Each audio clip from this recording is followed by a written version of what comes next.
biasanya piyian yang baru menetas itu ada bulu-bulu kapasnya belum. Nah, ada bulu-bulu kapasnya itu biasanya ketika baru menetas belum kering.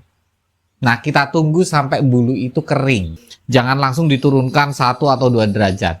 Tapi diturunkan paling nggak setengah derajat dulu, supaya ada adaptasinya.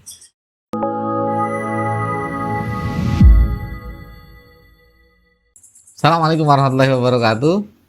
Balik ketemu di channelnya Mbak Behen. Oke Bolo, kali ini Mbak Behen sepertinya sudah agak lama nggak bikin konten tentang sharing-sharing pengalaman dari ternak beranjangan. Nah, saat ini Mbak Behen akan membahas tentang bagaimana sih cara untuk meloloh piyian beranjangan. Nah, karena piyian beranjangan itu seringkali para breeder mengalami satu hal yang tidak disangka-sangka. Artinya, kalau piyian itu hasil dari tetasan mesin tetas, itu butuh satu treatment atau satu perawatan dan perlakuan yang sangat intensif belum. Mungkin beberapa sudah Mbak Behen sampaikan di konten yang lalu. Di konten kali ini Mbak Behen akan sampaikan dari mulai 0 hari sampai dengan titik amannya itu di angka berapa hari. Nah, yang pertama nih Bolo, ketika telur itu sudah menetas di inkubator atau di mesin tetas, sepengalamannya Mbak Behen, boleh di komen nanti Bolo-Bolo atau para suhu, para master boleh menambahkan ilmunya, silakan ditunggu komennya. Ketika telur itu sudah menetas, biasanya Mbak Behen tidak langsung memindahkannya ke inkubator loloh. Apa tujuannya? Pertama, tujuannya supaya dia adaptasi dengan suhu dulu, itu yang pertama. Yang kedua, piyian yang baru menetas itu ada bulu-bulu kapasnya belum. Biasanya ketika baru menetas belum kering. Nah, kita tunggu sampai bulu itu kering. Nah, kalau Mbak Behen biasanya didiamkan paling nggak 4 jam sampai 6 jam. Dan itu belum diloloh. Kenapa demikian? Karena dia masih punya cadangan makanan sisa dari kuning telurnya yang ada dalam telur itu tadi belum. Dia masih bawa cadangan makanan. Setelah itu baru kita pindahkan ke inkubator loloh atau mesin penghangat. Nah, Mbak Behen memindahkannya itu hanya menurunkan di awal ya. Di awal Mbak Behen hanya menurunkan setengah derajat dari mesin tetas belum. Tujuannya apa? Supaya dia tidak terlalu kaget. Apalagi untuk pemula ya, sarannya Mbak Behen, jangan langsung diturunkan 1 atau 2 derajat. Tapi diturunkan paling nggak setengah derajat dulu, supaya ada adaptasinya. Kecuali kalau bolo-bolo memang sudah terbiasa atau sudah master, sudah jadi suhu, sudah terbiasa seperti itu, monggo saja karena sudah tahu treatmentnya. Kalau misalnya nanti kurang panas seperti apa, kalau terlalu panas seperti apa. Nah, di situ nanti kita bisa lihat tuh bolo. Apakah ini terlalu kepanasan atau tidak? Itu dari perilaku si burung atau dari perilaku si piyi yang kita pindah tadi. Ketika kulitnya terlihat gosong dan dia terlihat nggak nyaman, ada kemungkinan itu karena kepanasan. Maka kita turunkan lagi suhunya. Nah, perbedaan yang kepanasan dan kedinginan, itu kalau kepanasan itu gosong dan dia selalu nggak nyaman. Tidurnya tidak nyaman dia. Jadi dia selalu gerak-gerak, kemudian kulitnya gosong belum. Bahkan yang paling ekstrim mungkin dia mangap-mangap belum. Nah, itu kepanasan. Nah, kalau kedinginan, biasanya kulitnya pucat. Kulit piyiknya itu pucat, dan kemudian dia lemas. Burungnya lemes. Nafsu makannya kurang reaktif.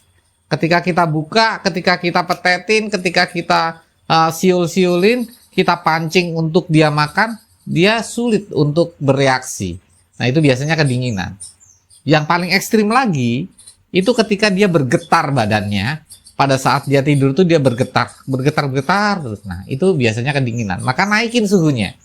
Tapi sekali lagi, menaikkan dan menurunkan suhu itu juga perlu pelan-pelan kalau menurut Mbak Behen. Jadi jangan langsung naik tinggi atau turun terlalu jauh. Jangan. Diadaptasikan. Nah, ini salah satu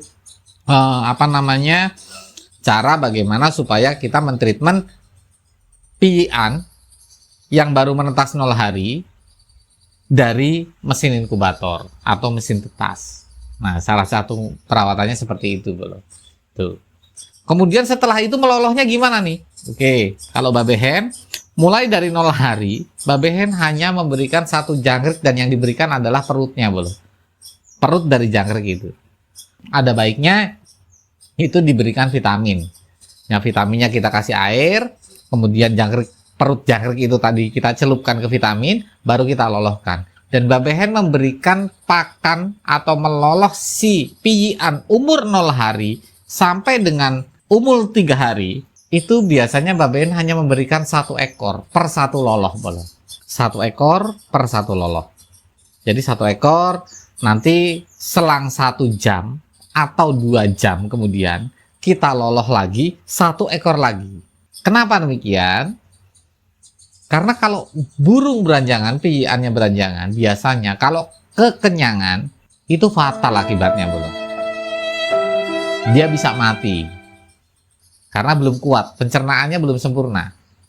Kalau selepas nanti sudah lepas dari 3 hari, nah biasanya itu sudah mulai kuat dia, pencernaannya sudah mulai terbentuk, dan setiap makan biasanya ditandai dengan dia buang kotoran.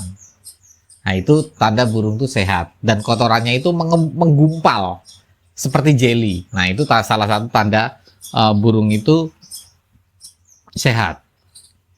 Nah kalau sudah 3 hari, baru mulai setelah 3 hari, hari keempat boleh kita tambah nutrisi lain. Misalnya diberikan pelet atau diberikan pur atau diberikan vitamin apa, monggo, boleh-boleh seleranya seperti apa. Tapi saran babehen yang utama adalah, 1, jangan sampai kekenyangan, itu yang pertama. Yang kedua, jangan over protein, boleh. Jangan sampai over protein untuk di umur segitu. Sampai dengan umur minimal paling enggak sampai dengan umur 8 hari. Jangan sampai over protein. Artinya jangan menggunakan pakan-pakan yang proteinnya terlalu tinggi. Akibatnya apa? Fatal, boleh. Banyak sekali breeder-breeder Brangesmania atau peternak beranjangan itu mengalami piyian lumpuh atau kakinya pengkor. Dia nggak kuat ngangkat badannya. Kenapa? Karena terlalu gemuk. Sehingga akhirnya si kaki itu lumpuh, boleh. Overprotein dia. Badan sudah besar, tapi kakinya belum siap untuk menyangga. Makanya memberikan satu ritme pakan, kalau babehen, sepengalamannya babehen, mendingan dia agak lapar. Bukan lapar ya, agak. Agak lapar, tidak terlalu kenyang, cukuplah gitu lah. Tidak terlalu kenyang, lebih lapar sedikit daripada dia harus kenyang atau kekenyangan. Nanti kita bisa ngejot pakannya itu setelah dia kakinya kuat. Kakinya sudah kuat itu biasanya di umur kurang lebih sekitar 10 hari, boleh. Kalau sudah umur 10 hari, baru kita genjot pakannya di situ. Nah itu kakinya sudah kuat tuh, boleh tuh. Kalau udah 10 hari kakinya sudah kuat. Tapi di antara 1 hari sampai 8 hari kakinya belum kuat. Bagaimana supaya caranya itu supaya si kaki burung kita itu menjadi kuat? Tentunya bukan hanya protein yang kita berikan. Protein tadi mungkin bolo-bolo sudah pada paham lah. Protein dari sumber protein itu apa aja. Pakan yang sumbernya protein apa saja sudah paham bolo-bolo. Apa yang bisa membuat tulangnya kuat? Kasih kalsium, bolo. Jadi memang si piyik itu juga butuh asupan kalsium supaya tulangnya sudah bisa membentuk dengan kuat. Karena kalau beranjangan sehat atau anakan piyikan sehat, itu dikasih makan berapapun dia mangap, bolo. Selalu mangap dan diberikan lagi, mangap lagi. Apalagi vitaminnya diberikan vitamin nafsu makan. Wah, itu akan mangap terus dia. Sampai dia nggak sadar bahwa perutnya itu hampir pecah. Nah, saran babehen itu tadi. Lebih baik kita konsisten dengan porsi yang sama. Dia agak lapar sedikit nggak apa-apa. Tapi burung kita terselamatkan. Sehat.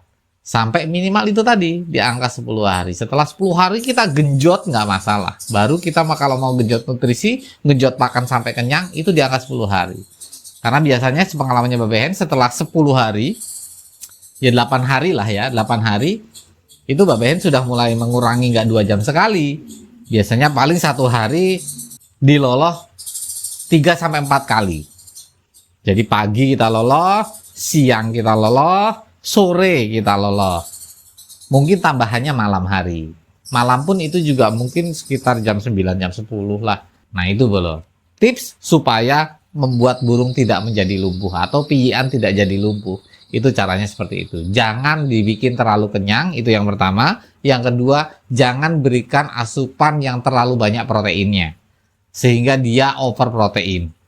Karena protein yang masuk dalam tubuhnya dia itu nanti akan jadi daging dia. Badannya akan besar, tapi kakinya belum. Nah, harus imbang dengan kalsium. Gitu, Bala. Mudah-mudahan bermanfaat. Para suhu, para master, mohon komennya, mohon tambahan ilmunya, mohon pengalamannya di komen. Babe tunggu komen-komennya supaya kita bisa lebih tambah literaturnya, kita bisa tambah ilmunya dan bermanfaat untuk para pemula-pemula semua. Oke, Bolo, mudah-mudahan bermanfaat. Kurang lebihnya mohon maaf. Salam sehat satu hobi, kicau mania, berkah untuk kita semua. Amin. Assalamualaikum warahmatullahi wabarakatuh.